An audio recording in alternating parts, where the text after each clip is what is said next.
Hello dear students, स्वागत आहे तुमचं ह्या 12वीच्या इंग्लिश सब्जेक्टच्या ऑनलाईन लेक्चर सिरीजमध्ये. प्रिय विद्यार्थी मित्रांनो, आज आपण 12th स्टँडर्ड इंग्लिशच्या पोएट्री सेक्शन मधली 2.5 फादर रिटर्निंग होम ही कविता अभ्यासणार आहोत. Dear students, today we are going to study the 5th poem from the 12th English poetry section, and the name of the poem is Father Returning Home, written by Dilip Chitre. So before starting the poem, let us read the brief information about the poet. Dilip Chitre was born on 1938 and he passed away in the year 2009. He was a celebrated bilingual poet and a translator too, with a remarkable work in Marathi and English. तर विद्यार्थी मित्रांनो, दिलीप चित्रे यांचा जन्म 1938 मध्ये झाला आणि 2009 मध्ये ते मृत पावले. He was a celebrated bilingual poet. ते एक बायलिंग्वल कवी होते. बायलिंग्वल म्हणजे द्विभाषिक कवी. And a translator. So who is a translator? Translator म्हणजे द्विभाषिक, एका भाषेचं रूपांतर दुसऱ्या भाषेमध्ये करणारा, त्याला आपण द्विभाषिक म्हणजेच ट्रान्सलेटर असं म्हणतो आहे. ही was a translator with a remarkable work in Marathi and English. So most of the writings of Dilip Chitre are in Marathi and English. प्रामुख्याने श्री दिलीप चित्रे यांनी मराठी लेखनाचं ट्रान्सलेशन हे इंग्लिश मध्ये केलं आहे आणि म्हणून त्यांना ट्रान्सलेटेड किंवा बायलिंग्वल पोएट असं म्हणतात. His versatile creativity extends to painting, filmmaking, and his notable contribution as a magazine columnist also. So, Dilip Chitre हे बहुआयामी व्यक्तिमत्व, एक अष्टपैलू व्यक्तिमत्व होतं. त्यांना पेंटिंग, त्याचबरोबर फिल्म मेकिंग, त्याचबरोबर मॅगझिनचे कॉलमनिस्ट म्हणून त्यांनी काम पाहिलेलं आहे. बघा, त्यांना पेंटिंग आवडायची, फिल्म मेकिंग सुद्धा त्यांनी आपलं हातखंडा आजमावलेला आहे. त्याचबरोबर ते एका मॅगझिनचे स्तंभ लेखक सुद्धा होते. He received prestigious awards. He received the prestigious Sahitya Akademi Award both for poetry as well as for his well-known translation work Says Tuka, popular abhangas, spiritual poems by Sant Tukaram. तर दिलीप चित्रे यांना साहित्य अकादमी award सुद्धा मिळालेला होता त्यांच्या लेखनासाठी आणि त्यांच्या त्या इंग्लिश लेखनाचं नाव होतं सेज तुका. आता या पुस्तकामध्ये काय होतं बरं, तर संत तुकारामांचे जे अभंग आहेत त्या अभंगांचं त्यांनी भाषांतर, रूपांतर इंग्लिश मध्ये केलं होतं आणि त्या पुस्तकाचं नाव होतं सेज तुका. आणि ह्याच पुस्तकासाठी त्यांना साहित्य अकादमी अवॉर्ड सुद्धा मिळालेला होता. He had shared translations of literary works of saints in Marathi at the age of 16. बघा, वयाच्या अवघ्या 16व्या वर्षी या लेखकानं मराठीचे जे संत आहेत, या संतांची जी लेखणी आहे त्याचं रूपांतर मराठीमधून इंग्लिश मध्ये केलं होतं. Exile, alienation, self integration and death are observed to be the major themes of his works. So, exile, alienation, self-integration and death या 4 मेजर थीम्स दिलीप चित्रे यांच्या कवितांमध्ये किंवा लेखणीमध्ये आपण वाचायला मिळतील. आता एक्साइल म्हणजे काय मीनिंग दिले बघा. एक्साइल मीन्स हद्दपार करणे. एलिएनेशन म्हणजे आयसोलेशन आणि आयसोलेशन म्हणजेच परकेपणा किंवा एकाकीपणा. त्याचबरोबर सेल्फ इंटिग्रेशन म्हणजे एकांतवास आणि डेथ मीन्स मृत्यू. तर ह्या 4 थीम्स त्यांच्या लेखनाचे मेजर थीम्स होत्या. This poem means father returning home is taken from travelling in a cage. तर ट्रॅव्हलिंग इन अ केज हा जो कविता संग्रह आहे, या कविता संग्रहामध्ये फादर रिटर्निंग होम नावाची कविता छापली गेली होती आणि त्यामधूनच ही कविता घेण्यात आली आहे. It draws a portrait of a suburban commuter. So in this poem we are going to study about a suburban commuter. suburban commuter म्हणजे उपनगरातील रोजचा प्रवास करणारा एखादा सामान्य मध्यमवर्गीय माणूस. It describes a forced alienation at home. Alienation म्हणजे एकांतवास, which is reflected through the stale food and the lack of sharing. तर या कवितेचे जे प्रमुख पात्र आहेत, कवीचे जे वडील आहेत, तर त्या वडिलांची व्यथा या कवितेमध्ये कवीने मांडण्याचा प्रयत्न केला आहे. की जे घरी आल्यानंतर त्यांना जे अन्न मिळतं ते काय खातात बघा, स्टेल फूड खातात, शिळं अन्न खातात. त्याचबरोबर कुटुंबातील लोक त्यांच्याबरोबर शेअरिंग करत नाही, संभाषण सुद्धा करत नाहीत. His children refuse to share their joys and sorrows with the hardworking father who as a result is forced to retire into solitude.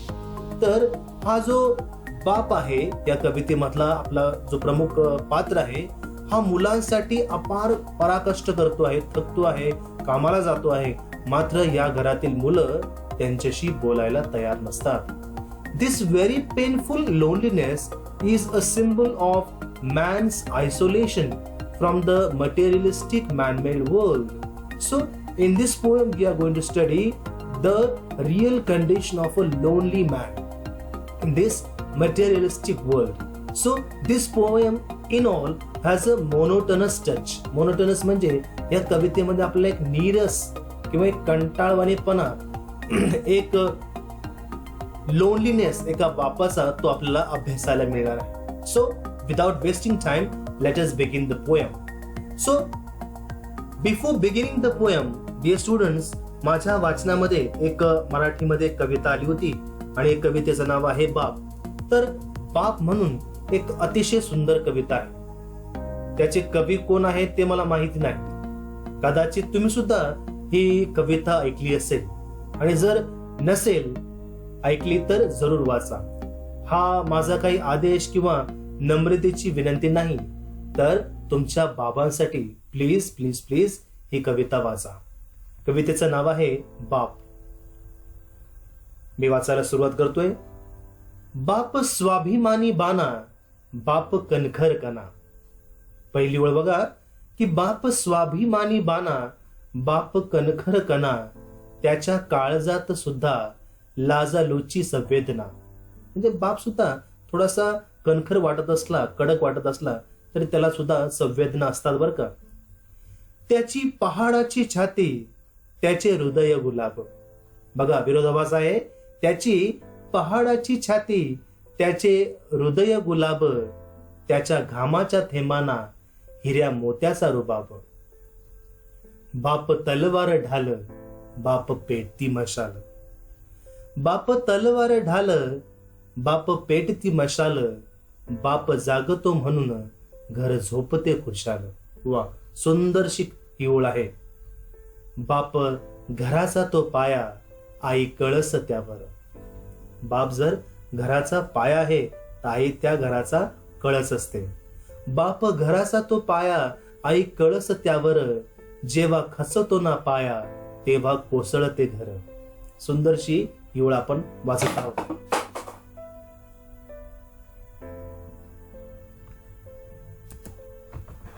बाप म्हणजे कसा जसा पाण्यातला मासा. बाप म्हणजे कसा जसा पाण्यातला मासा, त्याच्या डोळ्यातला थेंब कोणा दिसणार कसा. बाप साठवतो अश्रू, वाट पाही त्या क्षणांची. बाप एक संवेदनशील व्यक्तिमत्व असतं बघा, जरी आपल्याला कधी जाणवत नसेल तरी. बाप साठवतो अश्रू, वाट पाही त्या क्षणांची, जन्मभराचे रडतो लेक जाताना सासरी. ज्याने जपले मुलांना तळ हाती पाकळ्यात, ज्याने जपले मुलांना तळ हाती पाकळ्यात, अशा बापासाठी यावे थोडी आसवे डोळ्यात. अशा बापासाठी यावी थोडी आसवे डोळ्यात. बाप थकल्यावरती त्याचा बनावे आधार. बाप थकल्यावरती त्याचा बनावे आधार, नाही उपयोग पुन्हा किती घातले पितर. बाप म्हणजे असा की एक झाडच अबोली. बाप म्हणजे असा की एक झाडच अबोली. बाप म्हणजे मुलांची जणू अभिव्यक्त माऊली, अभिव्यक्त माऊली. खूप सुंदरशी ही कविता एका बापाबद्दल कोणीतरी लिहिली आहे. मला फारच आवडली आणि म्हणून मी या व्हिडिओमध्ये ती शेअर केली. चला तर बघूया आता आपल्या कवितेकडे वळूया. कवितेचं नाव आहे फादर रिटर्निंग होम. सुरुवातीला मी फर्स्ट स्टांजा वाचतो आहे आणि त्याचं एक्सप्लेनेशन सुद्धा आपण बघणार आहोत. My father travels on the late evening train. My father goes early and he comes home on the late evening train, the poet says, standing among silent commuters in the yellow light. Commuter means those who travel regularly from one place to another, typically to the work. म्हणजे दररोजचा प्रवास करणाऱ्या व्यक्तीला आपण commuter असं म्हणतो. So my father travels on the late evening train, standing among silent commuters in the yellow light. Suburbs slide past his unseeing eyes. So here in the image you can see a middle class father standing at the in between the daily commuters in the railway bogie. He is not noticing, he is not seeing the suburbs, the passing suburbs. So suburbs slide past his unseeing eyes. हे वडील इथे उभे बघा एका रेल्वेच्या बोगीमध्ये आणि त्यांचं लक्ष खाली आहे, कारण की हे दररोजचे प्रवासी आहेत, थकलेले भागलेले. बघा कोणाचंच लक्ष आजूबाजूला नाहीये. शहरे उपनगरे येत आहेत जात आहेत आणि सगळे आपल्या घरची वाट पाहत आहेत. His shirt and pants are soggy and his black raincoat also stained with mud, and his bag stuffed with books is falling apart. So in the first stanza itself we can come to know the character sketch of this middle class father, that he is an old man tired by his daily routine. तर कवी या पहिल्याच कडव्यामध्ये काय म्हणतात बघा की माझे वडील रोज सायंकाळी उशिरा कामावरून उशिरा रेल्वेने प्रवास करत घरी परततात. ट्रेनच्या त्या पिवळ्या प्रकाशात मुक प्रवाशांमध्ये स्तब्ध उभे राहत त्यांच्या न पाहिलेल्या डोळ्यांसमोर अनेक उपनगरे सरकतात. घामाने भरलेला त्यांचे ते ओलसर शर्ट आणि पॅन्ट, दिवसभर घामाने काम करून करून त्यांचे शर्ट आणि पॅन्ट ओलसर होऊन जातात.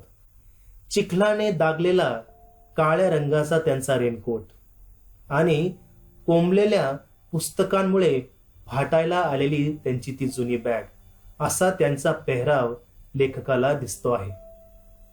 आता या शेवटच्या ओळीमध्ये कवीच्या वडिलांची दयनीय अवस्था आपल्याला पाहायला मिळते. शेवटची ओळ कुठली बघा, stained with mud and his bag stuffed with books is falling apart.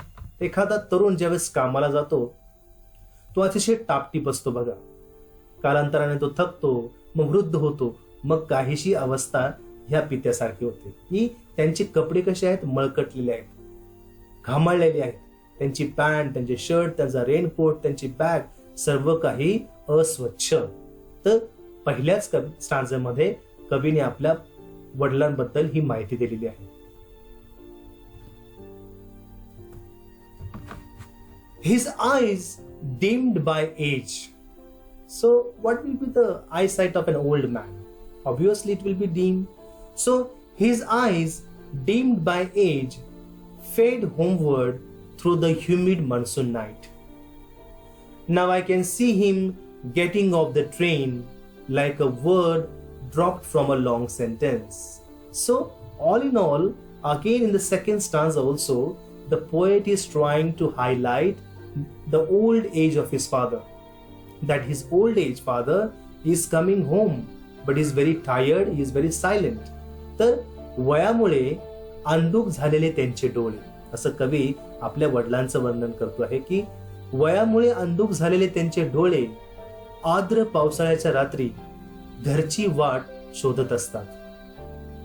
रेल्वेमध्ये प्रवास करणं काही लोकांना खूप मजेशीर वाटतं. जे लोक रेल्वेमध्ये दररोज मुंबईमध्ये जे दररोजचं रुटीन असतं, ज्या लोकांचं अपडाऊन करणाऱ्या लोकांचं, त्यांना विचारा की रेल्वेचा प्रवास कसा असतो आहे, सुखकर की त्रासदायक. अक्षरशः लोक म्हणतील त्रासदायक किंवा नको रे बाबा. तर त्याच लोकांपैकी हे एक मध्यमवर्गीय वडील आहेत आणि आर्द्र पावसाळ्याच्या रात्री त्यांची जी नजर आहे ती घरची वाट शोधत असते. आता कवी म्हणतो, मी त्यांना ट्रेन मधून खाली उतरताना पाहू शकतो. जणू एखादा शब्द एका लांब वाक्यातून हळुवारपणे खाली आला आहे. म्हणजे खाली उतरताना सुद्धा वडील घाई करत नाहीत, हळुवारपणे. आणि ही ओळ वडिलांचे वय दर्शवते बघा, की हळुवारपणे कवीचे वडील ट्रेनच्या त्या बोगीमधून खाली उतरतात, मान खाली करून आपल्या घरच्या दिशेने चालू पडतात. तर ह्या स्टांजामध्ये आपल्याला सिमिली हा फिगर ऑफ स्पीच अभ्यासाला किंवा वाचायला मिळतो. बघा कसं आहे, the poet compares father with a word. Okay, कवीने वडिलांची तुलना शब्दांबरोबर केली आहे आणि म्हणून इथं फिगर ऑफ स्पीच आहे simile. Okay, this was the second part. Now let us see the next one. He hurries across the length of the grey platform. He hurries across the length of the grey platform. Now you'll ask, why is the color of the platform grey? The answer is, it is grey due to the cement. Here, grey suggests the old age, the dullness, the sordidness of the father's life. So, he hurries across the length of the grey platform, crosses the railway line, enters the lane. His chappals are sticky with mud, but he hurries onward. तर कवी म्हणतात की माझे वडील एक लांब धुसर सिमेंटच्या platform वरून घाईघाईने चालत असतात. लांब धुसर सिमेंटच्या प्लॅटफॉर्म वरून घाईघाईने चालत असतात. रेल्वे लाईन ओलांडून लेन मध्ये प्रवेश करतात. त्यांची चप्पल चिखलाने भरलेली आहे, तरी पण ते घाईघाईने तशीच वाट पुढे काढत आहेत, कारण त्यांना घरी पोहोचायचं आहे. कुठलाही व्यक्ती जो सकाळी कामाला जातो त्याला घरी येण्याची फार ओढ असते. थकलेला असतो तो, त्याला असं वाटतं कधी एकदा मी घरी जाईल आणि आराम करेल, कधी एकदा कुटुंबाला पाहिजे, कधी एकदा आपल्या मुला बाळांना पाहिजे. ते एकटे येतात आणि जीवनाच्या मार्गावर एकटे राहून कामकाजाच्या ठिकाणी सुद्धा परत जातात. म्हणजे एकटे येतात आणि एकटे जातात. So from this line we understand that father is not a social man. हे व्यक्ती, हे जे पिता या कवितेमध्ये दर्शवले आहेत, ते एक सामाजिक व्यक्तिमत्व नाही, त्याला जास्त मित्र परिवार नाही, ते एकटे आहेत. म्हणजे मी, माझं कुटुंब आणि माझं काम भलं, असं काहीतरी. विद्यार्थी मित्रांनो, आपण आपले आधुनिक जीवन ही इतके काही व्यस्त आणि इतके काही वेगवान झाले आहे की कोणालाही पाहायला किंवा बोलायला वेळही मिळत नाही. आपणही इतके स्वकेंद्रित झालो आहोत. त्यातल्या त्यात शहरातील लोक बाबा त्या घड्याळाचे जे काटे आहेत त्या घड्याळाच्या काट्यावरती अक्षरशः दिवसभर धावत असतात, पळत असतात, नाचत असतात, की घड्याळाचा काटा फिरला की ते धावण्याचं काम सुरू करतात. Okay, now let us see the next part of the poem. Home again, I see him drinking weak tea.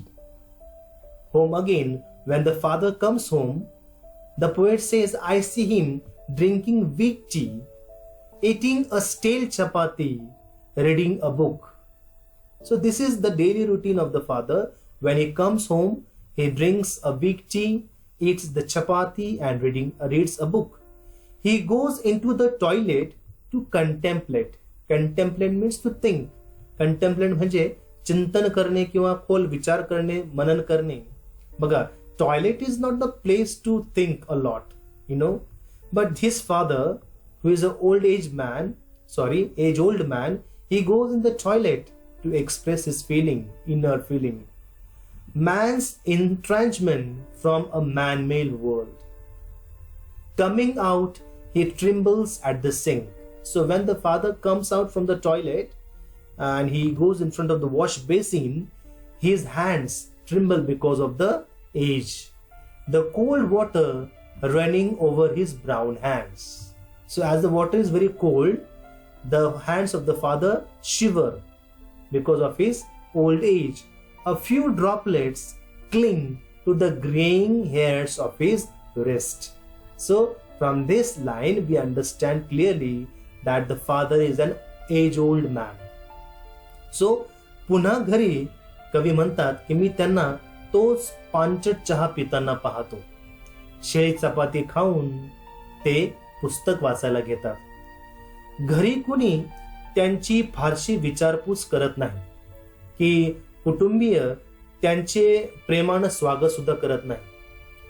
ते गहन विचार करण्यासाठी टॉयलेट शौचालयात जातात कदाचित आणि मानव निर्मिती जगापासून माणसाचा असणारा हा परकेपणा, एलिनेशन आपल्याला या कवितेमध्ये स्पष्ट अभ्यासायला मिळतो की माणूस हा किती एकाकी प्राणी आहे. जन्माला आल्यापासून तो दुसऱ्यांसाठी झगडत असतो, प्रयत्न करत असतो आणि शेवटी सुद्धा तो आयुष्याच्या शेवटी सुद्धा तो एकाकीच असतो. आणि बघा, टॉयलेटच्या बाहेर येताना वयामुळे वडिलांचे हात थरथर कापत असतात. त्यांच्या हातावरून वाहणारे थंड पाण्याचे काही थेंब त्यांच्या त्या मनगाटाच्या केसांवरती चिकटलेली असतात. तर ही काहीतरी संकल्पना कवीने आपल्या त्या वृद्ध बापाबद्दल केली आहे. His sullen children have often refused to share jokes and secret with him. So dear students, this line shows the present 2020 situation. ह्या आधुनिक युगामध्ये जिथे व्हॉट्सअप आहे, फेसबुक आहे, त्यातल्या त्यात यूट्यूब आहे, मुलांना आपल्या आई वडिलांबरोबर बोलायला अजिबातच वेळ मिळत नाही. वेळ मिळत नाही त्याच्यापेक्षा त्यांना आवडत नाही. तर त्याचे ह्या वृद्ध वडिलांचे जे मुलं आहेत ते आपल्या वडिलांबरोबर बोलायला तयार नाहीत, आपल्या भावना शेअर करायला तयार नाहीत. बघा, पहिली ओळ काय आहे? His sullen children. Sullen means bad tempered. Bad tempered means नीरस, आळशी, उद्धट आपला शब्द घेता येतील. His sullen children have often refused to share jokes and secret with him. बघा, आपण त्याला जनरेशन गॅप म्हणतो ना, तो जनरेशन गॅप इथं स्पष्टपणे जाणवतो की वडील एका जुन्या जनरेशनचे आहेत आणि मुलं ह्या नव्या जनरेशनचे आहे. आणि म्हणून जनरेशन गॅप असल्यामुळं ही मुलं आपल्या वडिलांशी आपल्या भावना, आपले जोक्स, आपले इमोशन्स शेअर करायला तयार होत नाहीत. He will now go to sleep listening to the static on the radio, dreaming of his ancestors and grandchildren, thinking of the nomads entering a subcontinent through a narrow pass. तर आता ह्या कवितेमध्ये काय बघा की ह्या मिडल क्लास फॅमिली मधील ह्या वृद्ध पित्यालची जे मुलं आहेत त्यांची मुले मात्र त्यांच्याशी तुटकपणे वागतात बघा, आणि त्यांच्याशी बोलण्यात त्यांना अजिबात रस वाटत नाही की वडील घरी आले त्यांच्याशी बोलावं, त्यांच्याशी थट्टा मस्करी करावी असं ह्या मुलांना अजिबातच वाटत नाही. ते आता ही वडील रेडिओवरती बातम्या ऐकत झोपी जाते. हा त्यांचा नित्यक्रम आहे. घरी येणं, आल्या आल्या हातपाय धुणं, स्टेल चपाती खाणं आणि बातम्या ऐकत थोडासा आराम करणं. ते आता रेडिओवरती बातम्या ऐकत झोपी जातील. त्यांच्या पूर्वजांचे आणि नातवंडांचे स्वप्न पाहत त्यांच्या भटक्या विमुक्त वंशजांनी कशा प्रकारे एका अरुंद खिंडीतून भारतासारख्या उपखंडात प्रवेश केला याचा विचार ते करत असतात. तर वृद्ध लोक नेहमी झोपल्यानंतर रूफकडे बघत असतात बघा, छताकडे बघत असतात. ते काहीतरी विचार करत असतात. त्यांच्या मनामध्ये भूतकाळातील काही आठवणी असतात, भविष्यकाळाचं नियोजन असतं आणि ते शांतपणे न झोपता डोळे उघडे करून नेहमी विचार करत असतात. आणि बहुतांश वेळेस त्यांचा चेहरा खूप सिरियस असतो आहे. आजकालच्या मुलांना असं वाटतं की माझे पप्पा खूप बोरिंग आहेत, ते कधीच बोलत नाहीत, शेअरिंग करत नाहीत, जोक सांगत नाहीत, गाणे म्हणत नाहीत. याचं कारण एक आहे, मला असं वाटतं की वडिलांमागे असणारा प्रपंचाचा तो व्याप, प्रपंचाचं the tension. Father is also a man, dear students. he also feels to laugh, feels to smile, but because of the family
poet, on seeing his father getting down from the train, compares him with a word. He says that just as an unimportant word is edited from a sentence and the meaning remains the same, similarly, when his father got out of the train, no one bothered or greeted him. He seemed as immaterial to everyone as the word. Further, the poet describes the pathetic state of the father as his bag is torn and the books are coming out of it. He is fully drenched in the rain and his chappals are wet with mud. This shows that he is not wealthy enough. So from this line we understand that the father is a middle class man. Even the same ignorant attitude is given to him by his wife when she gives him a weak tea, a stale chapati, and his children refuse to share their experience or joy with him. In the next stanza, the poet describes the sorry state of the father and says that after he has finished reading the books in the room, he goes to the washroom to contemplate. So can washroom be a place to contemplate? Maybe. He goes to the washroom to contemplate about the things happening around him. When he comes out, his hands are trembling. Trembling means shivering, and shivering means thar kaapne. Maybe because of the cold water or the thought in his mind. He then quietly goes to his room and turns on the radio, but hearing just the crackling sound, turns it off, and then dreams about his ancestors, his past, or about his grandchildren and their future, as he has nothing to dream about his present. In his present, he is only and only surrounded by loneliness and family duties. So thank you dear students for watching my video. Please subscribe my channel, that is My English Teacher. Thank you.